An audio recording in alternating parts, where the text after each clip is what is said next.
गोरखा हित सर्वोपरि। नमस्कार, सलाम और जूले।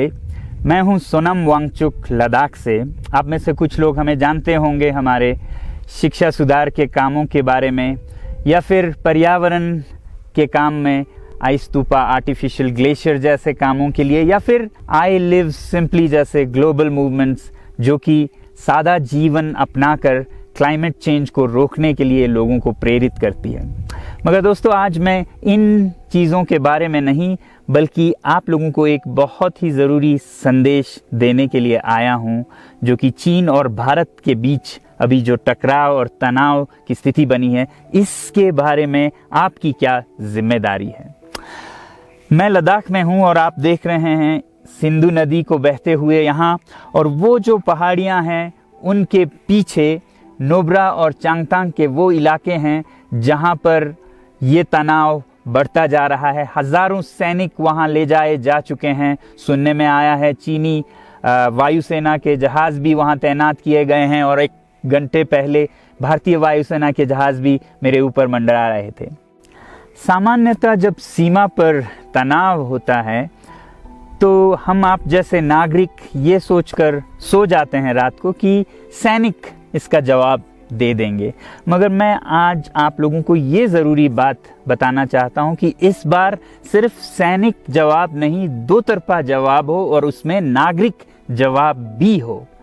तो आप जैसे नागरिक दिल्ली, मुंबई और बेंगलोर और अनेक शहरों से क्या कर सकते हैं इसमें, ये समझने के लिए पहले हमें समझनी होगी चीन की ये हरकत और वो ऐसा क्यों कर रहा है। आपने देखा होगा कि ये सिर्फ भारत के साथ नहीं हो रहा है, बल्कि पिछले कई हफ्तों से चीन ये दक्षिण चीनी सागर में वियतनाम, ताइवान और अब हांगकांग के साथ भी छेड़खानी कर रहा है।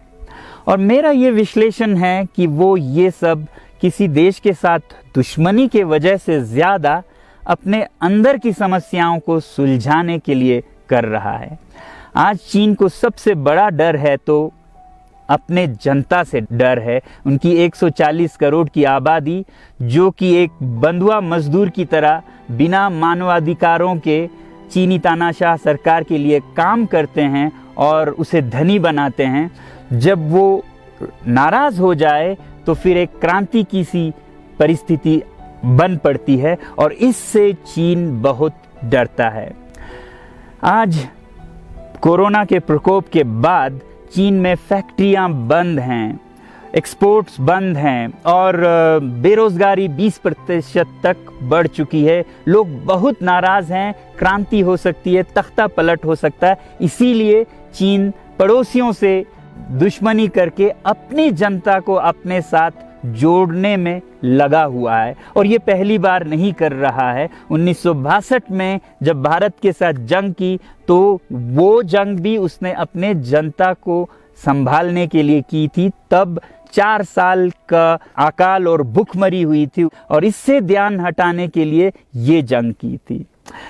चीन के लिए अपनी जीडीपी और जो खुशहाली है उसे बढ़ाते रहना बहुत ही ज़रूरी है, और जिस दिन जीडीपी घट जाए वहाँ की जनता क्रांति के लिए तैयार है। मैं तो कहता हूँ कि इस बार भारत की बुलेट पावर से भी ज़्यादा वॉलेट पावर काम आएगी। जो नागरिक पैसा खर्चते हैं चीन के सामान को खरीदने में, ज़रा सोचिए, हम आप भारतीय उद्योग को मारकर चीन से मूर्तियों से कपड़ों तक हर साल 5 लाख करोड़ के सामान खरीदते हैं, और फिर यह पैसा आगे जाकर हमारे सीमा पर हथियार और बंदूक बनकर हमारे सैनिकों के मौत का कारण बन सकती हैं।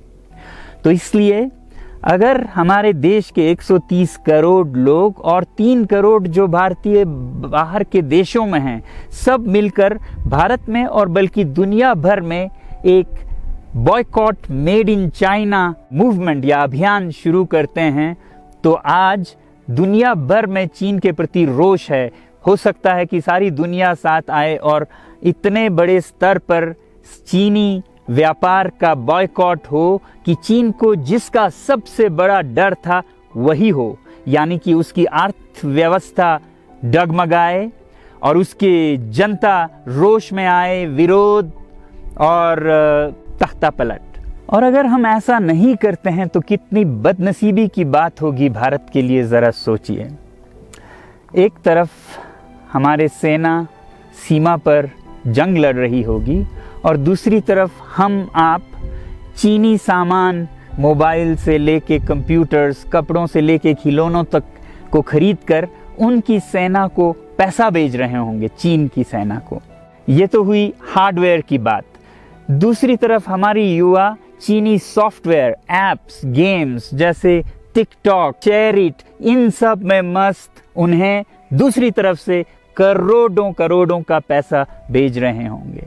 तो इसलिए बहुत ज़रूरी है कि हम एक नागरिक जवाब ज़रूर दें और इसे एक अभियान बनाएं, ग्लोबल मूवमेंट की तरह। ये बॉयकॉट मेड इन चाइना का जो अभियान है वो भारत के लिए भी एक वरदान साबित होगी। जैसा कि हमारे प्रधानमंत्री ने एक विजन हमें दिया था स्वावलंबन का, सेल्फ रिलायंस, वो तब हो सकता है जब हमारे अपने उद्योग फलें फूलें। और जब हम बॉयकॉट करते हैं इन सामान का तो अपने देश के उद्योग का, उत्पाद का हम प्रयोग करेंगे और उससे मजदूरों को रोजगारी मिलेगी और सारा देश खुशहाल होगा। बजट होगा कि हम और अच्छी तरह से टक्कर ले सकें सीमा पर भी। तो इसके लिए मैं आप लोगों से अपील करता हूं कि जहां तक ऐप्स और सॉफ्टवेयर की बात है तो हमारे युवाओं को एक हफ्ते में उन्हें अनइंस्टॉल करना चाहिए। Boycott made in China, software in a week and hardware in a year.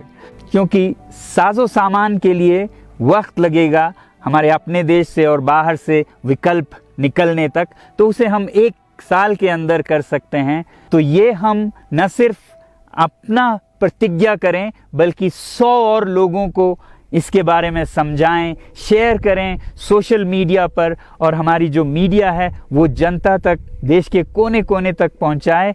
और जैसे ही इसका असर दिखने लगेगा, इंटरनेट से ऐप्स लाखों में, करोड़ों में अनइंस्टॉल होंगे, तो चीन को संदेश साफ जाएगा और यही एक तरीका उसे मेज़ पर पहुंचा सकती है जहां पर कि बातचीत हो शांति की।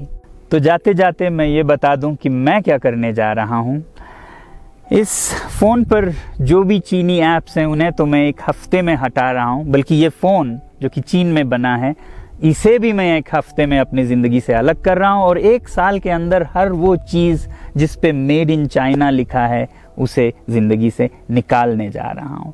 हमें चीन से, चीनी लोगों से कोई समस्या नहीं है, चीनी सरकार और उनकी रवैयों से समस्या है। जब तक चीन में परिवर्तन ना हो हमें ऐसा करना होगा। और आप लोगों से मैं अपील करता हूं कि आप अपने शहर में, अपने मोहल्ले में ऐसे इवेंट्स करें जहां लोग प्रतिज्ञाएं करें कि चीनी सामान का बहिष्कार करें जब तक चीन में परिवर्तन ना हो। और मैं सालों से कहता रहा हूं कि 21वीं सदी में देश के लिए जान देने की नहीं बल्कि ज़िंदगी देने की ज़रूरत है।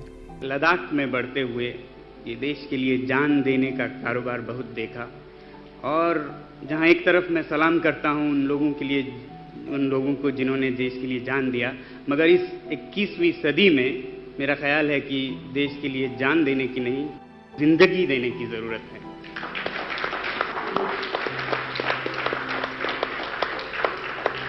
तो आप भी निभाइएगा अपना रोल।